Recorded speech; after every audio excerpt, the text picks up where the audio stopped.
How can we research historical hair and makeup and fashion?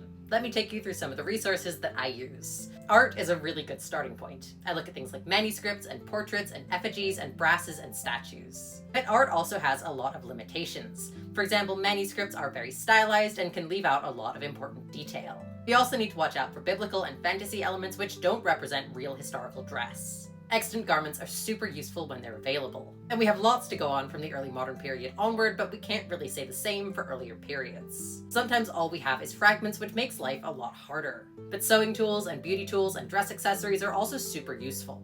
Then we have written sources. For example, we have a lot of hairdressing manuals from the early modern period.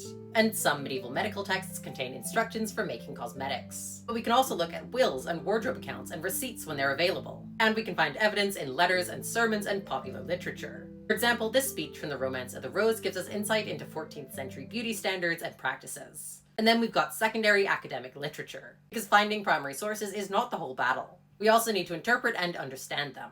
And then there is experimental archaeology and living history. Obviously, experimental archaeology has a lot of limitations, and I say this as someone who does this. It can also be an incredibly important and valuable tool. I've had a lot of questions about research recently, and I have a lot more to say about it.